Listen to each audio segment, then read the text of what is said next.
Commander Zura, 9 of the hegemony fleet watched through the viewport as the blue-green planet grew larger. Earth, the humans called it. Such a primitive name for such a backward world. Intelligence reports indicated these creatures had barely achieved faster-than-light travel, still squabbled among themselves, and showed concerning levels of emotional attachment to lesser species. The invasion would be swift. The hegemony had conquered 47 worlds in the past decade alone. These humans would join the ranks of subjugated species, their resources harvested, their strongest specimens taken for labor colonies. It was the natural order of the galaxy. "Sir, we're detecting multiple population centers," reported Lieutenant Kex. 3, his scaled fingers dancing across holographic displays. "Scattered settlements, no unified defense grid. This will be easier than the Proximan campaign." Zara, 9 nodded, adjusting his ceremonial battle armor. The hegemony prided itself on efficiency. Strike fast, break their spirit, establish control. Fear was the most effective tool of conquest. The first landing ships descended toward a settlement the humans called Millbrook. Population, 800. Small enough to make an example, large enough to broadcast a message across their primitive communication networks. Sarah Chun was hanging laundry when a shadow fell across her backyard. She looked up, shielding her eyes against the afternoon sun, and saw something that made her heart stop. A massive, angular ship hung in the sky like a dark omen, its hull gleaming with unfamiliar metals. Her German shepherd, Max, started barking furiously, hackles raised.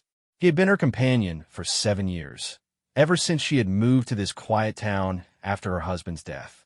Max seemed to sense the wrongness in the air, the electricity of impending danger.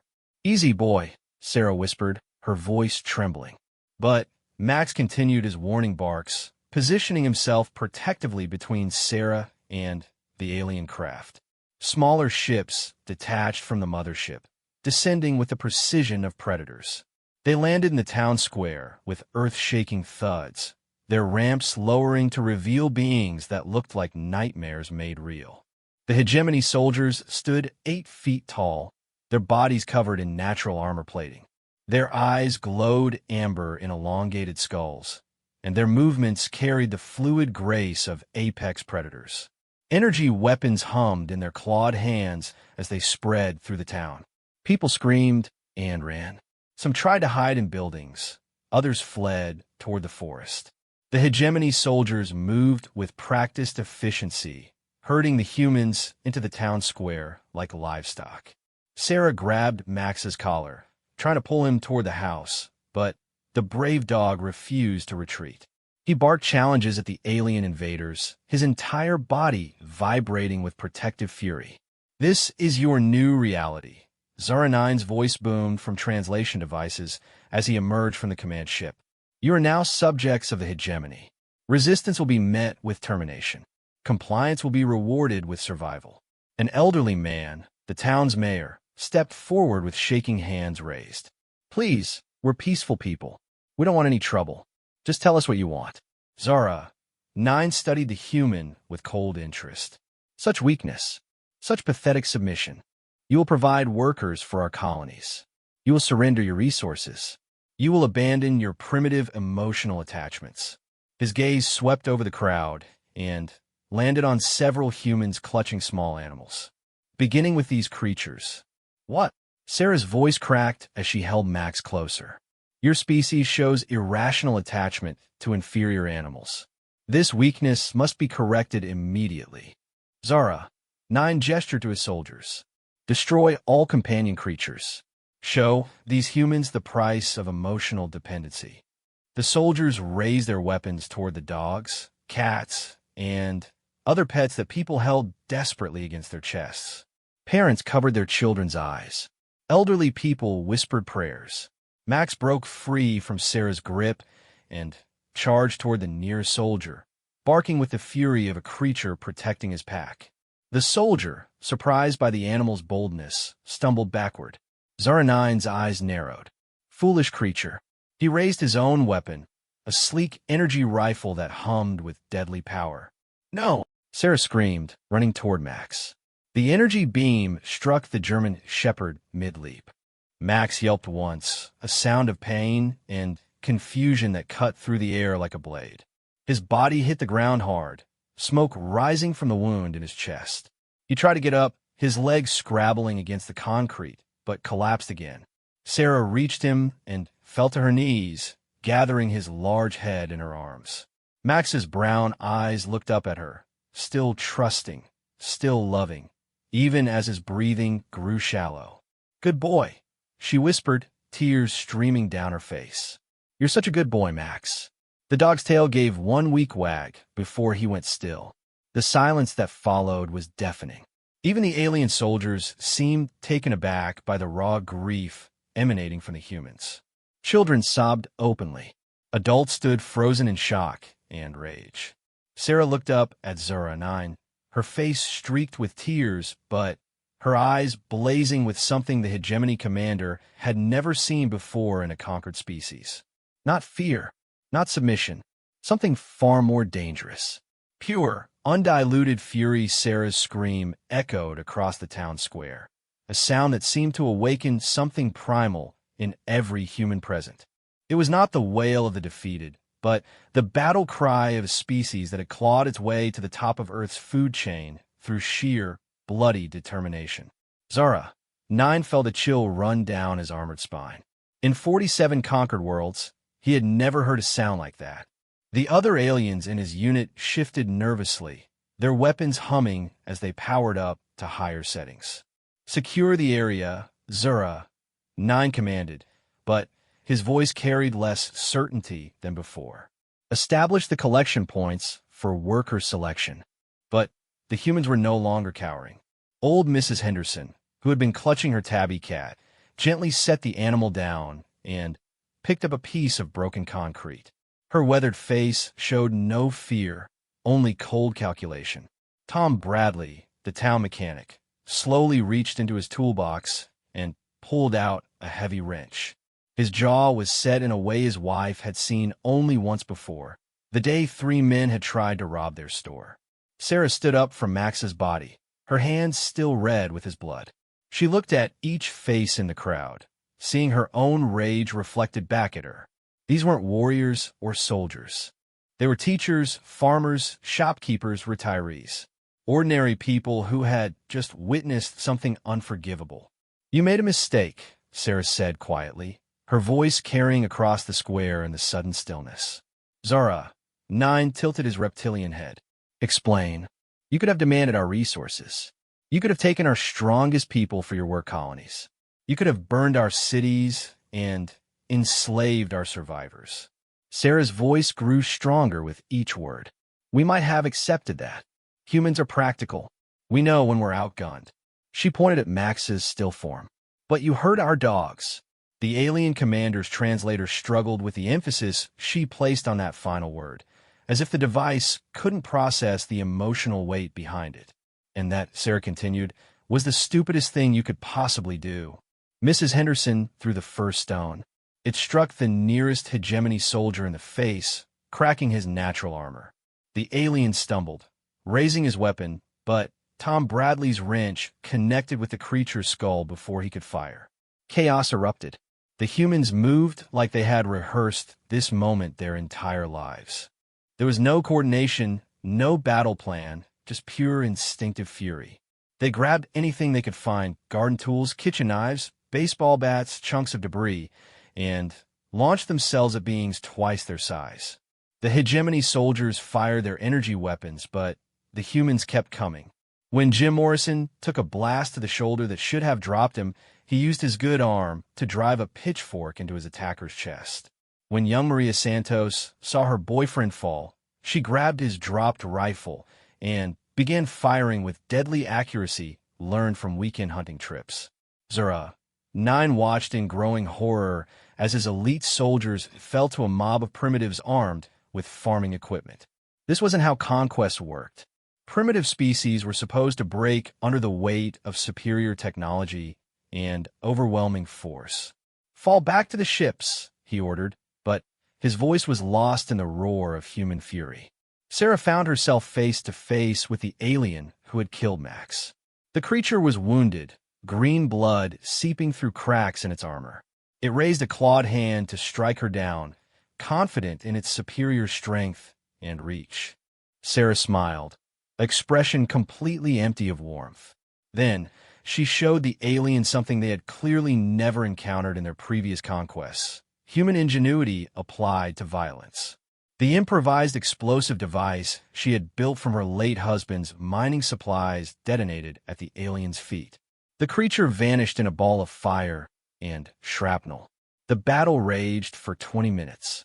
When the smoke cleared, not a single hegemony soldier remained alive in the town square.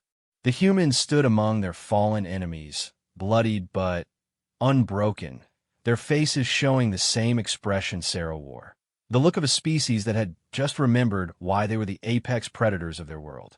Zara, 9, watched from his command ship, his hands trembling as he gripped the viewport. In 2 decades of military service, he had never seen anything like what had just happened. Primitive species didn't fight back like that. They didn't win.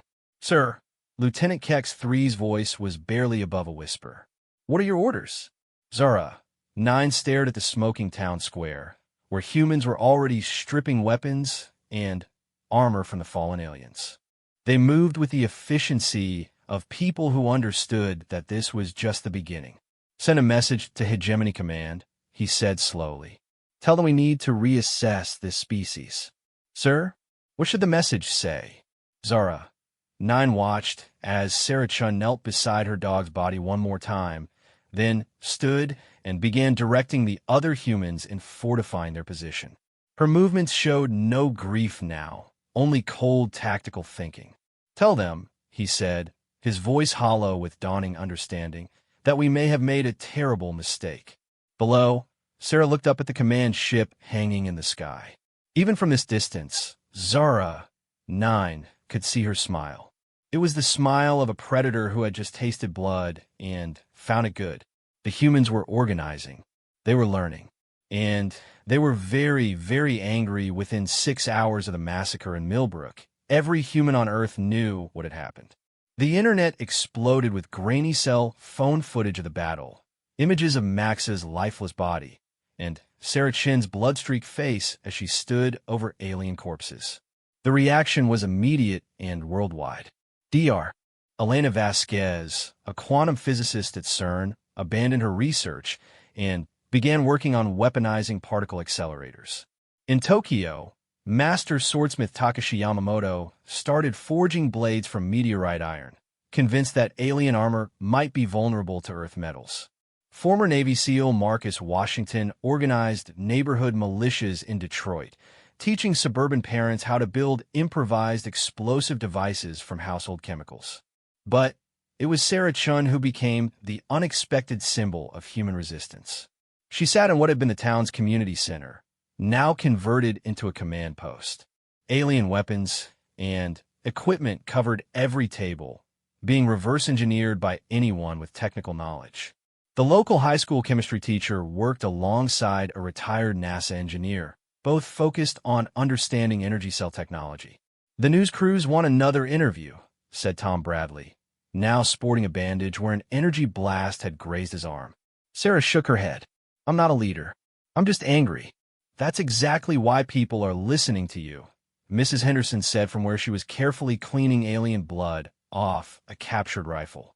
"You did what needed doing." Through the window, Sarah could see the burial ground they had established in the town park. Max's grave was marked with a simple wooden cross, but it was surrounded by flowers and offerings from people across the country. Someone had driven 12 hours from Montana just to leave a dog toy on the grave. The gesture should have brought her comfort, but Sarah felt nothing except the cold fire that had been burning in her chest since she watched Max fall. She understood now why her husband had been so quiet after his tours in Afghanistan. Some experiences changed you at the cellular level. "Ma'am," a young man called from the radio station they had set up, "we're getting reports from around the world. The aliens are retreating from population centers, but they're establishing bases in remote areas." Sarah nodded. That made tactical sense. The hegemony had learned that humans didn't react to invasion the way other species did. They were regrouping, probably calling for reinforcements. What about the governments? She asked. Mixed responses. Some are trying to negotiate.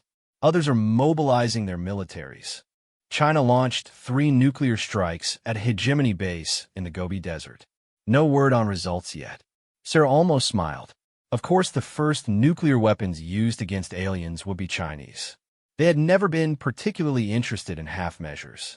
Her phone rang. The caller ID showed a number with a Washington, D.C. area code. Ms. Chun, this is General Patricia Morrison, Joint Chiefs of Staff. I need to speak with you. I am listening. We're organizing a global resistance effort. We need someone to coordinate civilian actions. Someone the people trust.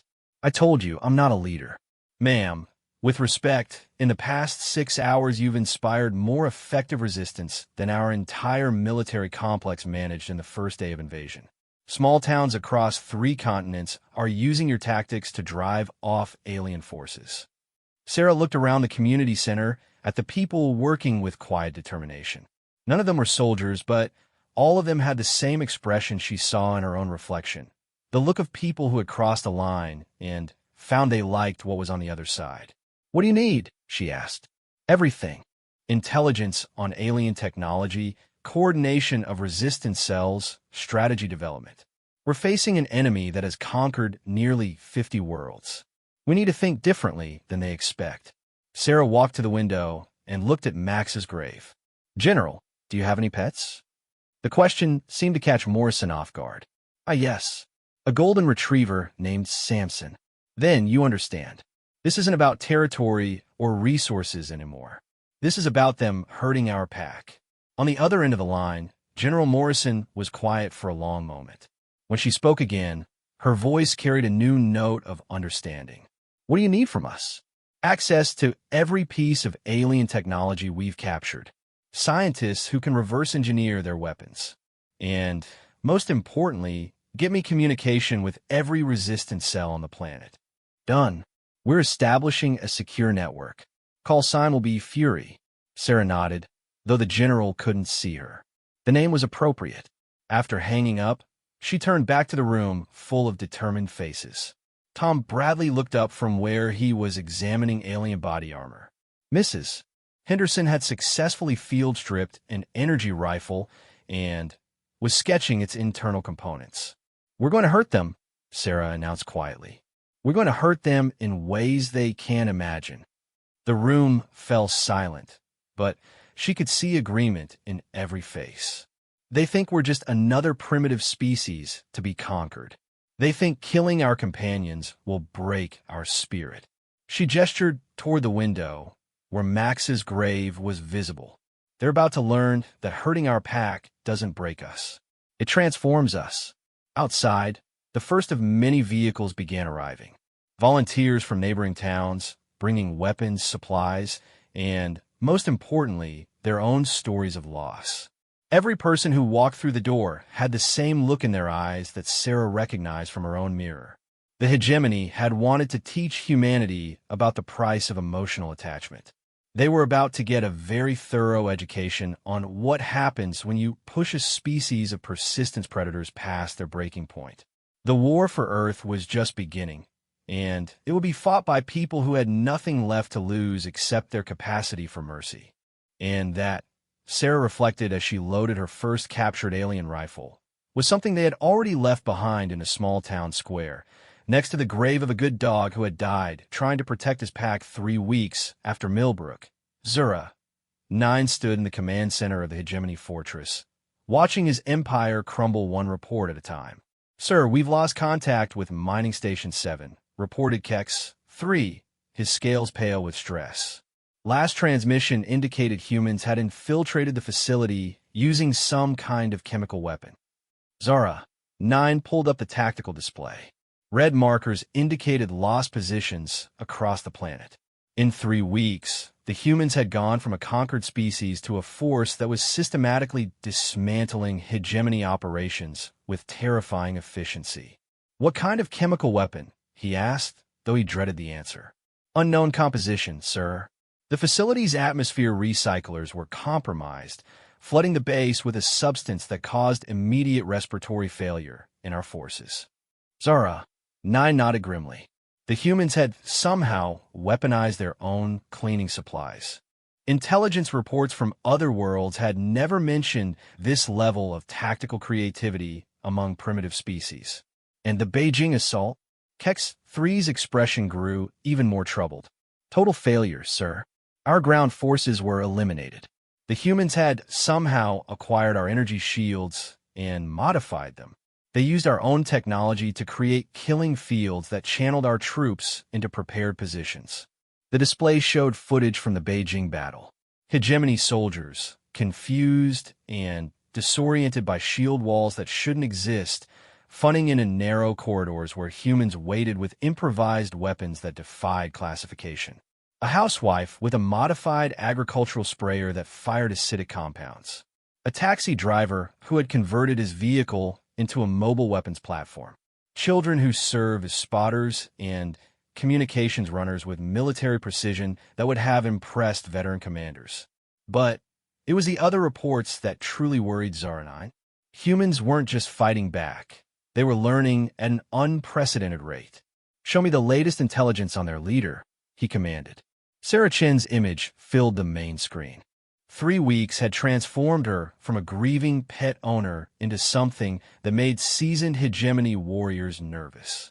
Her eyes held the cold calculation of an apex predator, and intelligence reports indicated she possessed an intuitive understanding of warfare that their analysts couldn't explain.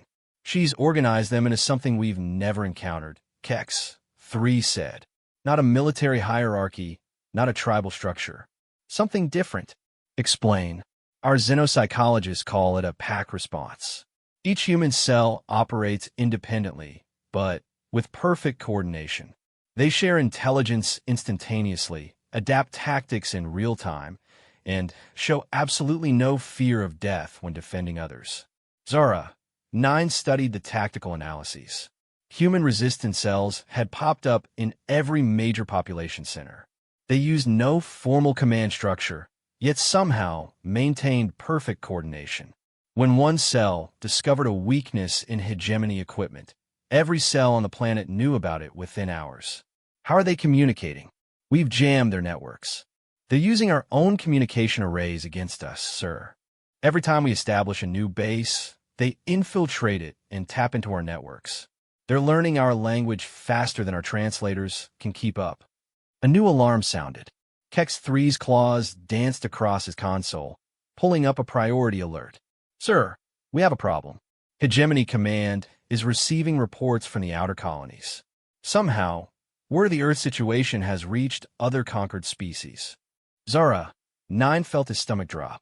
"Explain." "Rebellions, sir. On Proxima Colony, the native species observed human resistance tactics through intercepted transmissions and adapted them. They've taken 3 mining installations in the past week." The screen filled with reports from across the galaxy. Species that have been pacified for decades were suddenly fighting back, using tactics pioneered by humans. Improvised weapons, coordinated resistance cells, psychological warfare that targeted hegemony confidence rather than just military positions. The Altarians on Mining World Theta have started keeping companion creatures and attacking any hegemony force that threatens them. Kex 3 continued. "They're calling it the human way." Zara 9 closed his eyes.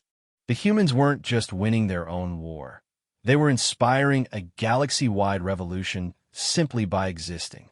A communication alert chimed. The holographic display showed the seal of Hegemony High Command. "Commanders are 9. The voice belonged to Supreme Admiral Thex Prime, the ultimate authority of their species. Explain your continued failures on the primitive world." "Sir, these humans are unlike any species we've encountered. They don't respond to standard conquest protocols. Then, adapt new protocols." "Sir, I don't think you understand. They've turned our own advantages against us. Our superior technology means nothing when they can reverse engineer it within days. Our numerical superiority is irrelevant when they fight with complete disregard for personal survival. Our fear tactics have made them stronger." The Supreme Admiral's image leaned forward. Are you telling me that a primitive species has defeated the hegemony? Sir, I'm telling you that they've redefined what it means to be conquered. Silence stretched across the communication link. When Thex Prime spoke again, his voice carried a note Zara 9 had never heard before. Uncertainty. What do you recommend? Zara 9 looked at the tactical display, showing his shrinking area of control. Red markers indicated human positions, and they were everywhere. The humans had gone from scattered resistance to a coordinated force that controlled nearly 60% of the planet's surface. Withdrawal, sir. Immediate and complete withdrawal. Unacceptable. We have never retreated from a primitive world. Then, send reinforcements. Send the entire Fifth Fleet. Send everything. Another long pause. That would leave our core worlds vulnerable to the rebellions spreading through our territory. Zara 9 nodded grimly. Yes, sir. The humans have created a problem that has no military solution. Every action we take makes them stronger. Every atrocity we commit inspires others to follow their example. He pulled up the image of Max's grave, now surrounded by a memorial that had grown into a small city of volunteers and resistance fighters. They don't fight for territory or resources, sir. They fight for something we don't understand. Something that makes them stronger when we hurt them instead of weaker. The Supreme Admiral stared at the image for a long moment. What is it? What drives them? Zara 9 thought of Sarah Chen's voice when she had said, "You hurt our dogs with the kind of quiet fury that could reshape worlds." Love, sir. They fight for love. And we taught them how to weaponize it 6 months after Max died, protecting his pack. Sarah Chen stood in the rebuilt town square of Millbrook, watching the last hegemony transport ships disappear into the star-filled sky. Around her, humans and former alien slaves worked together to dismantle the remaining occupation infrastructure. The war was over, not because humanity had won through superior firepower or strategic brilliance, but because the hegemony had simply left. Ma'am, General Morrison approached, her uniform bearing new insignia that marked her as the first commander of Earth's planetary defense force. The final reports are in. Complete withdrawal across all sectors. They've abandoned every installation and recalled all forces. Sarah nodded, but her attention was focused on Max's grave. The simple wooden cross had been replaced with a monument made from alien metal, inscribed with words in dozens of languages from across the galaxy. Former slaves from conquered worlds had insisted on adding their own tributes to the dog who had sparked the revolution that freed them. It's over then, she said quietly. The occupation, yes. But intelligence suggests the implications are just beginning. Sarah turned to face the general. 6 months of warfare had changed them all, but Morrison showed the particular weariness that came from coordinating a planetary resistance movement. Explain. The rebellion has spread to 47 worlds. Every species the hegemony conquered is now fighting back using tactics derived from our resistance. The entire galactic empire is collapsing. Sarah considered this. It seemed impossible that the death of one German shepherd could have triggered the downfall of an interstellar empire, but the evidence was undeniable. What about the other threats? Intelligence suggested the hegemony wasn't the only aggressive species out there. Morrison smiled, and it wasn't entirely pleasant. That's the interesting part. Word has spread about what humans do to species that hurt their pack animals. 3 different alien civilizations have sent diplomatic envoys specifically to establish pet protection treaties. You're joking. I'm not. The Crystalline Hive sent a formal apology for an incident where one of their scout ships accidentally injured a cat in Portland. They're offering technological exchanges to ensure it never happens again. Sarah almost laughed. Almost. But the cold fire that had been burning in her chest for 6 months wouldn't quite allow for humor yet. And the hegemony? Complete radio silence. Our long-range sensors suggest they're consolidating forces in their core systems, but they're not responding to any communication attempts. It's like they've decided we don't exist. A commotion near the memorial caught Sarah's attention. A group of children had arrived with their teacher, all carrying flowers and small toys.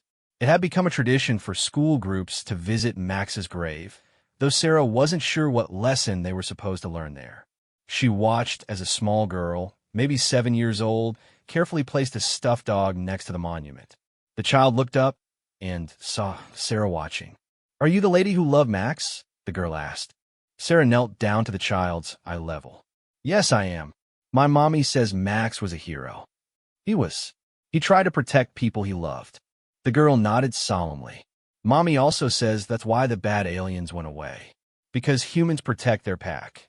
Sarah felt something shift in her chest, the first crack in the ice that had surrounded her heart since that terrible day. "Your mommy is very smart. Will you tell me about Max?"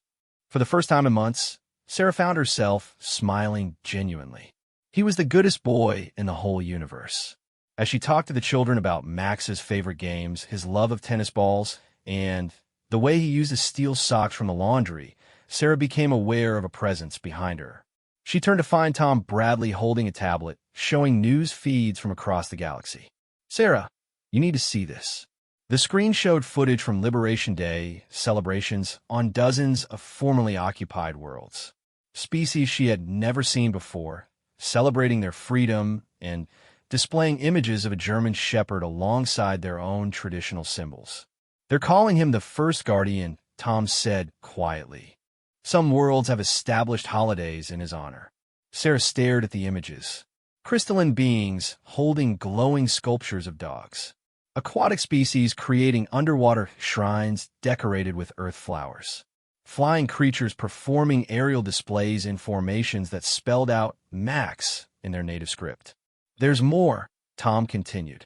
"The former slaves we've been helping resettle, they've been spreading the story, teaching their children about the day humans chose love over submission." Sarah looked back at the memorial where the children were still leaving offerings. The simple grave had become something larger than anyone had intended, a symbol of the moment a species chose to fight rather than accept the unacceptable. "Ma'am," General Morrison approached again, this time holding the communication device. "We're receiving a transmission. It's unusual." The device crackled to life, broadcasting a voice speaking accented but clear English. "Humans of Earth, this is Captain Vex, 7 of the former Hegemony 3rd Fleet. I am speaking for myself and 300 others who refuse orders to return to core worlds. We formally request sanctuary on your planet." Sarah and Morrison exchanged glances. "Why?" Morrison asked. Because the voice continued. "We have learned what you call love. Many of us adopted companion creatures during occupation, as your people do. When High Command ordered us to destroy them before departure, we refused. We are now considered traitors to our own species." The transmission paused, then continued with what sounded like emotion. "We have small animals that need protection. We have learned to care for something beyond ourselves. Will you teach us to be part of a pack?" Sarah looked around the square, seeing humans and former alien slaves working together, all of them changed by the events that had started with one dog's brave last stand. She took the communication device. "Captain Vex, 7, this is Sarah Chun. You and your people are welcome here under one condition." "Name it." Sarah smiled, the expression reaching her eyes for the first time in months. "You have to let us meet your companion animals." Max would have insisted. The laughter that came through the communication device sounded surprisingly human. As the sun set over Millbrook, Sarah Chun sat beside Max's grave and told him about the galaxy he had helped save. Around her, the first evening of a new era settled over a world that had learned the most dangerous thing any species could discover.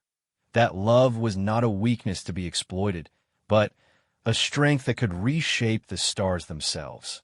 The goodest boy had kept his pack safe, even though it turned out his pack was bigger than anyone had ever imagined. Commander Zura. 9 of the Hegemony fleet watched through the viewport as the blue-green planet grew larger. Earth, the humans called it. Such a primitive name for such a backward world. Intelligence reports indicated these creatures had barely achieved faster-than-light travel, still squabbled among themselves, and showed concerning levels of emotional attachment to lesser species. The invasion would be swift. The hegemony had conquered 47 worlds in the past decade alone. These humans would join the ranks of subjugated species, their resources harvested, their strongest specimens taken for labor colonies. It was the natural order of the galaxy. "Sir, we're detecting multiple population centers," reported Lieutenant Kex. 3, his scaled fingers dancing across holographic displays.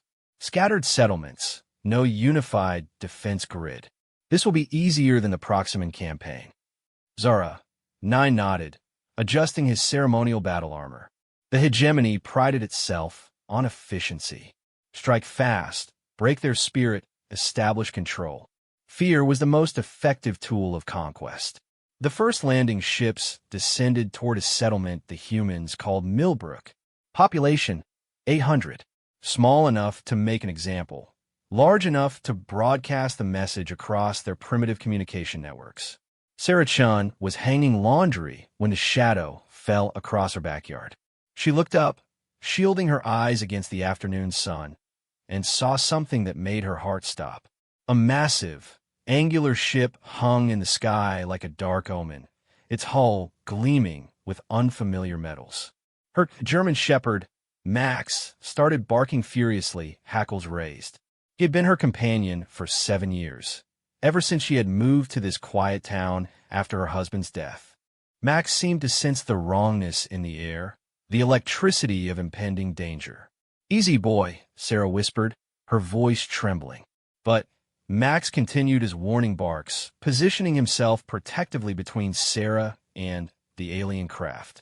Smaller ships detached from the mothership, descending with the precision of predators.